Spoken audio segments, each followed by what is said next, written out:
그러니까 이 한동훈 법무부 장관 앞에 흉기와 점화용 토치를 두고 간 남성이 경찰에 붙잡혔습니다. 자, 이 남성은 지금 40대로 특수 협박 주거 침해 혐의를 받고 있는데, 자, 피의자를 서울 강동구 성내동의 집에서 체포했다고 합니다. 이 40대 남성, 이 개딸이 아니라 40대 남성이었습니다. 자, 40대 같으면은 사리 분별을 다 할 수 있는 나이일 것 같은데, 법무부 장관 앞에 흉기, 그리고 흉기를 놓고 거기다가 점화할 수 있는 토치. 그러니까 이게 세트 여러 개 나눴다고 하니까 이게 얼마나 위협적이었을까. 아침에 한동훈 법무부 장관이 출근하러 나오다가 이걸 발견했다고 합니다. 자, 그동안 여기 개딸들은 자작극이다. 자작나무 뗐다. 뭐 이런 식이었습니다. 자작극. 그게 똑같은 언론사에 보도되고 하니까 자작극 쇼했다 하는데 이게 그 한동훈 법무부 장관 집 앞에 있는 CCTV에 바로 발견된 이 내용들입니다. 그러니까 있는 사실도 그 가짜로 몰아가고 있는 세력들. 자, 그런데 여기에 지금 과감하게 40대 남성이 이렇게 쇼핑백 안에 흉기를 가지고 왔어. 그래서 쫙쫙 놓고 갔다는 겁니다. 자, 여기에 지금 한동훈 장관의 집에, 현관 앞에 이렇게 뭔가 던지고 있는 장면이 보입니다. 자, 이러니까 얼마나 위협을 느꼈을까? 이 가족들이 받은 충격이 어떨까 하는 겁니다. 자, 이러니까 지금 한동훈 법무부 장관을 괴롭히기 위해서는 수단과 방법을 가리지 않고 국회의원들은 국회 안에서 말과 글을 가지고 공격을 하고 있고 좌파들은 방송을 통해서 또 시민단체나 또는 이런 개딸들이나 뭐 이런 사람들은 흉기를 가지고 또 정당들은 현수막을 한동훈이 잡범이다 하는 내용의 정당 현수막을 붙이고 있습니다. 자, 이런 걸 보면 정말 한동훈 장관이 깜짝 놀랄 정도고 그래서 이 한동훈 장관뿐만 아니라 이 가족들이 정말 큰 충격을 받지 않았을까 이렇게 보입니다. 가족들이 큰 충격을 받지 않았을까.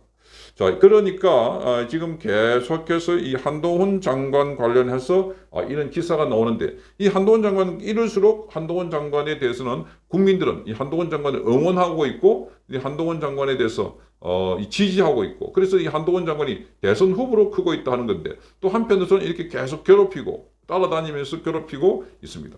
자, 여기 보면은 이 한동훈 장관 관련해서 이렇게 자, 휘발 영수증, 아이폰 비번 자, 이것이 잡범이다. 이게 이제 서울 시내 곳곳에 붙어 있다고 합니다. 이것이 잡범이다. 휘발 영수증.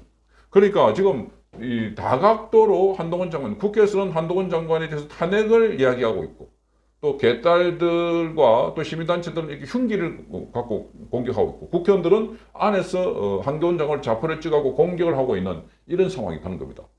자, 지난 11일이었습니다. 이 지금 잡혀있는 피의자 A씨, 30대입니다. A씨는 한동훈 장관 자택 앞에 종이 가방에서 흉기를 꺼내놓고 이걸 싹 내려놨습니다. 자, 그래서 이게 올라올 때는 밑에 계단에서 쭉 올라왔는데, 그러니까 CCTV가 없는 계단을 타고 올라왔는데, 뒤에 CCTV가 있는 줄 몰랐습니다. 그래서 경찰이 CCTV를 확인해 보니까, 자, A씨는 공동 현관을 통해서 아파트로 들어온 뒤 비상 계단을 통해 가지고 한동훈 장관 앞까지 침입한 것으로 드러났습니다. 자, 이 흉기는 법무부 국정감사 출석을 위해서 아침에 자택에서 나오는 한동훈 장관이 발견하고 깜짝 놀랐습니다. 자, 그럼에도 지난 11일 날 국감에서는 한동훈 장관은 전혀 이런 내색을 하지 않았습니다. 내색.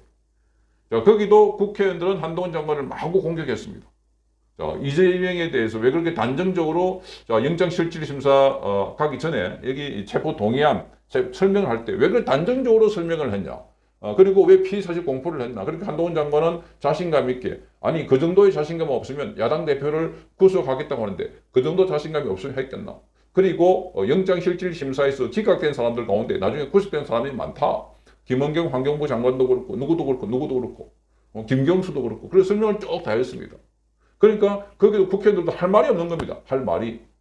법에 따라서 있는 제도에 따라서 하고 있는데 그런데 안 되니까 이런 식으로 폭력 사태를 불렀다. 지난번에 더 탐사는 강진구라는 이 세력들은 한동훈 장관 집 앞에까지 가서 유튜브를 켜놔놓고 문을 두드리고 자, 이렇게 방송을 했던 것이었습니다. 그래서 한동훈 장관이 거기에 자, 이 방송인 사람 관련해서 스토킹 혐의 등등 해서 주거침입 이렇게 고소를 했고 그래서 검찰이 영장을 신고했는데 그 영장을 기각한 사람이 유창훈 판사. 그 사람이 이재명의 영장도 기각했다. 그러니까 더 탐사 이재명 자, 그리고 박영수 모두가 좌편향 인물들을 지금 그쪽에 있는 증인 사람들을 유창훈이라는 판사가 다 기각한 걸로 봐서는 자기 진영을 철저하게 보호하고 막고 하려고 하는 사람이 아닌가. 이게 어떻게 판사인가. 그래서 대전고등학교에서는 동문회에서 일부가 자 거기 유창훈 판사를 동문에서 파문한다고 했습니다. 파문. 동문에서 파문을 했다. 부끄러운 동문이다. 자 그래서 지금 경찰에 13일 오후에 아파트 관계자가 서울 수서경찰서에 진정서를 내고 수사를 요청했습니다. 13일 오후에. 경찰 관계자는 현재 구체적인 범행 경위 등을 확인하고 있다. 이렇게 밝혔습니다. 그러니까 이게 범죄가 되는 줄 아니까 몰래 숨어가지고 갔고, 그런데 이들 진영에서는 이렇게 활동하는 게 이게 모두가 자기들이 무슨 영웅적인 활동인 줄 알고 이렇게 괴롭히고 있다는 겁니다. 한동훈 장관. 똑같은 법무부 장관 한 사람을 놓고 한동훈 장관이 지난주에 그 서초동에 예술의 전당에 이 교향악단 관람을 가는데 거기 보고 깜짝 놀랐다. 아, 인형 같아. 색인 것 같다. 이렇게 말하는 사람이 있었습니다. 그러면서 거기 한동훈 장관을 달라붙어 가지고 사인해달라, 사진 찍어달라 이렇게 해서 아주 깜짝 놀랐습니다. 예술의 전당에서 그런 경우가 거의 없다고 합니다. 예술의 전당에서. 자, 그렇게 한동훈 장관은 또 가는 곳마다 사람들이 사인해달라고 하는, 또 한동훈 장관은 또 이렇게 몰래 숨어가지고 해치겠다고 하는 사람. 흉기를 들고 집에 찾아오거나, 국회에서 겁박을 하거나. 최강호 같은 경우는 이제 그만 잘렸지만은 깝족거린다. 이렇게 하면서 깝족거려. 이렇게 하면서 깝족거린다라고 하면서 계속 공격하고 있는. 그런데 전반적으로 그러다 보니까 한동훈 장관의 지지도가 싹 올라가고 있다. 자, 아직까지 현직 법무부 장관이고, 뭐 정치 현장에 뛰어든 것도 아닌데, 자, 지금 대통령 선거에서, 여야 전체에서 2등입니다. 1등이 이재명이라는데 뭐 22%. 말도 안 되는 거죠. 그런데 한동훈 장관은 14%다. 맨 처음에 4%에서 시작해가지고 계속 올라가고 있습니다. 이걸 누가 키워주느냐? 자, 더불어민주당 또는 여기 개딸들 이렇게 계속해서 공격하고 비판하고 저격하고 있으니까 한동훈 장관이 지지도가 더 올라가고 있다. 그러니까 거기에 핵심은 상식, 논리, 사실 가지고 하고 있습니다. 뭐 쇼하는 것도 아니고 너무나 예의 바르고 그럼에도 이게 이제 좌파들 눈에는 불법자들의 눈에는 비리자들 눈에는 상식과 논리와 팩트가 불편한 겁니다. 그러니까 자기들처럼 선전선동하고 이러니까 계속 공격을 하고 있는 거다. 이렇게 보이는 겁니다.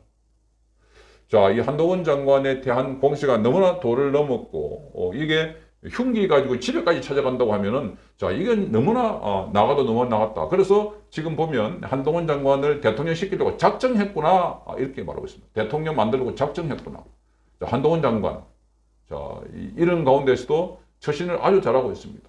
전혀 내색하지 않고 법과 원칙에 따라 이렇게 추진하고 있으니까 국민들은 환호와 박수를 보내고 있습니다. 자, 이런 자들 발이 엄격하게 처벌해서 다시는 이런 자들이 밖에서 제2의 이런 범행을 저지르지 못하도록 일벌백계를 해야 될 걸로 보입니다.